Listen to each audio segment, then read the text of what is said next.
உடைந்து போனதை உருவாக்கி உயிர்ப்பித்து மீண்டுமாய் உயரமான இடத்திலே கொண்டு வந்து அமரச் செய்கிற ஆண்டவராகிய இயேசுவின் இனிதான நாமத்தில் உங்களை வாழ்த்துகிறேன். இதனால் நம்முடைய ஆவிக்குரிய சிந்தனைக்காக லூக்கா எழுதின சுவிசேஷம் 15ஆம் அதிகாரம் 13ஆம் வசனத்திலிருந்து சில வசனங்களை வாசிக்கிறேன்.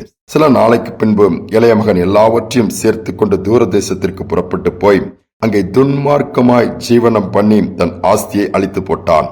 எல்லாவற்றையும் அவன் செலவழித்த பின்பு அந்த தேசத்திலே கொடிய பஞ்சமற்றாயிற்று. அப்பொழுது அவன் குறைவுபடத் தொடங்கி அந்த தேசத்து குடிகளில் ஒருவனிடத்தில் போய் ஒட்டி கொண்டான். அந்த குடியானவன் அவனை தன் வயல்களில் பன்றிகளை மேய்க்கும்படி அனுப்பினான். அப்பொழுது பன்றிகள் தின்கிற தவிட்டினாலே தன் வயிற்றை நிரப்ப ஆசையாயிருந்தான். ஒருவனும் அதை அவனுக்கு கொடுக்கவில்லை. ஒரு தகப்பனுக்கு 2 பிள்ளைகள், மூத்தவன் இளையவன்.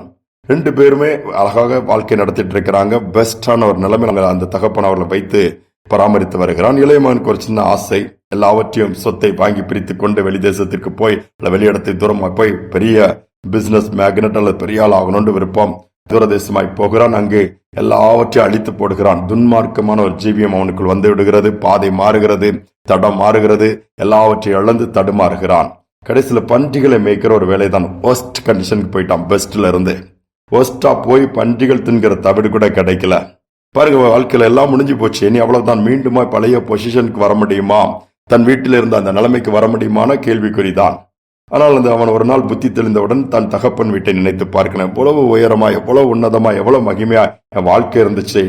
எல்லாவற்றையும் இழந்து தெருவு தாண்டி என்னமாய் எங்கேயோ வந்து விட்டேன்னு அவாந்தரத்துக்கு ஒரு எண்டுக்கு வாழ்க்கையை நின்று சொல்லி புலம்பும் பொழுது வீட்டுடைய வேலைக்காரர்கள் அவளுக்குடைய சாப்பாடெல்லாம் நினைச்சு பார்க்கறான். எனக்கு பன்றி தின்கிற தவிடு கூட கிடைக்கலன்னு சொல்லி மனம் திரும்புகிற அளவுக்கு ஒரு உணர்வு வந்துச்சு. உடனே முடிவெடுக்கிறான், தகப்பட்ட போயிடலாம், போய் ஒரு வேலைக்காரனையாவது சேர்த்துக்குங்கன்னு சொல்லி கொஞ்சம் கெஞ்சி கேட்கலான்னு சொல்லி புறப்பட்டு போறான். நடந்தது என்ன? தகப்பன்ட்ட போனவுடனே தகப்பன் அப்படியா இல்லை, மகனை கட்டி அணைத்து முத்தமிட்டு நல்லா குளிக்க வச்சு நல்ல ட்ரெஸ்ஸை கொடுத்து கைகளில் மோதிரம் கால்களில் பாதரட்சை நல்லா கொளுத்த கண்டடித்து ஒரு பெரிய விருந்தை வைக்கிறான். இழந்து போன அத்தனையும் திருப்பி கொடுத்து இவன் எல்லாவற்றையும் கெடுத்துட்டான். ஒன்னெல்லாம் பண்ணவனுக்கு வீட்டுல எங்க இடம் கொடுக்கறதுன்னு சொல்லி திட்டாம அணைச்சு எடுத்து பழைய பொசிஷன் கொண்டு போய் என்னுடைய மகன் அல்லவான்னு சொல்லி அந்த அன்பை காண்பித்தான். இதுதான் தகப்பனுடைய அன்பு. இதே போலதான் நம்முடைய ஆண்டவர். ஒருவேளை பின்வாங்கி போகலாம், விழுந்து போகலாம், இனி அவ்வளவுதான் முடிந்து விட்டது உட்கார்ந்து விடாதீர்கள். மீண்டுமா எழுந்து இயேசுவினோடு வாங்க. பழைய நான் ஊழியத்தை இழந்துட்டேன், குடும்பத்துல இதை இழந்துட்டேன், எனக்கு அது பழையபடி வேதத்தை வாசிக்க முடியல, அந்த பிரசன்னத்தை அனுபவிக்க முடியல, என் பாதம் மாறிடுச்சது, இப்படிப்பட்ட காரியங்கள்ல நான் மாட்டிட்டு இருக்கிறேன், அது என்னுடைய ஐக்கியம் மாறிடுச்சு சொல்றான். திருப்பி வரும்போது கர்த்தர் மீண்டுமா அதிலிருந்து மாற்றத்தை கொடுத்து பழைய ஆதியில் உள்ள கிருபைகளுக்கு, அந்த நன்மைகளுக்கு, அன்பிற்கு கொண்டு வந்துருவார். அதுதான் உண்மை. ஒரு ஓவியம் நன்றாக பல நாட்களை கஷ்டப்பட்டு ஒரு ஓவியத்தை வரைந்து கொண்டிருந்தானாம். நிறைய ப்ரஷ், அந்த கலர் எல்லாமே இருக்கு, பெயிண்டிங் எல்லாமே பண்ணிட்டு இருக்கிற நேரத்துல அவனுடைய சிறு குழந்தை ஒரு பிளாக் கலர் பெயிண்ட் எடுத்து அதுல எதையோ 2-3 டிராப் விட்டுருச்சு. ஒரு டிராப் மாதிரி பெருசா விழுந்து அந்த படத்தை அப்படியே அசிங்கப்படுத்திருச்சு. அது பிள்ளை பயந்து அழ ஆரம்பிச்சிருச்சு. ஐயோ, இந்த படம் டேடி என்ன திட்டுவாங்களோ அடிப்பாங்களோன்னு சொல்லி பயந்து நடுங்கிட்டு இருக்கும்போது டேடி ஒண்ணுமே செய்யல.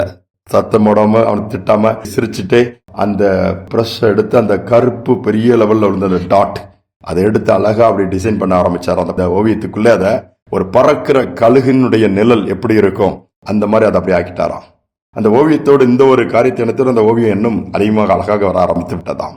பாருங்கள், அந்த ஓவியன் கையினால ஒரு மாற்றத்தை கொண்டு வர முடியும் என்று சொன்னால் நம்முடைய வாழ்க்கை எந்தெந்த பகுதியில் பாதிக்கப்பட்டிருக்கிறதோ, கெட்டு போயிட்டோ அல்லது இனி ஆகாது, உதவாது, ஒருவேளை சரீரம் பலவீனமா இருக்கலாம், என்னென்ன ஃபெயிலியர்ஸோ இனி முடியாதுன்னு சொல்லி உலகம் சொல்லலாம், உறவுகள் சொல்லலாம். இயேசுவிடம் வரும்பொழுது அதிலிருந்தே ஒரு ஆரம்பத்தை, முடிந்தது என்கிறதுல ஒரு ஆரம்பத்தை ஏற்படுத்தி விடுவார். ஒண்ணுமே இல்லைங்கிறத அதுல இருக்கிற ஒன்றை ஏற்படுத்தி உருவாக்கி விடுவார். அதுதான் ஆண்டவருடைய மகத்துவமான செயல். கொடுத்து பார்த்தால் போதும். ஆண்டவர்கிட்ட அப்படியே இருக்கிறவனமா, குறைவுள்ளவன் தான், நான் குறைவுள்ளவள் தான் ஆண்டவரே, உம்மால் நிறைவாக்க முடியும். உங்கள் காரியத்தை ஆண்டவர்கிட்ட கொடுத்து பாருங்க. கரடு மரடா இருக்கலாம், சமமாக்கிடுவாரு. பள்ளமா இருந்தா அதை நிரப்பிடுவாரு. எல்லாம் தேவையில்லாத காரியங்களை, கோணலானங்களை செவையாக்கிடுவாரு. அற்புதங்களை பெற்றதோடு மட்டுமல்ல, வாழ்க்கையை அதிசயமாய் அற்புதமாய் மாறிடும், அழகா நடத்த ஆரம்பிச்சிருவாரு. ஏன் நம்முடைய வாழ்க்கை ஆண்டவர் கையில முழுவதுமாய் கொடுக்க கூடாது?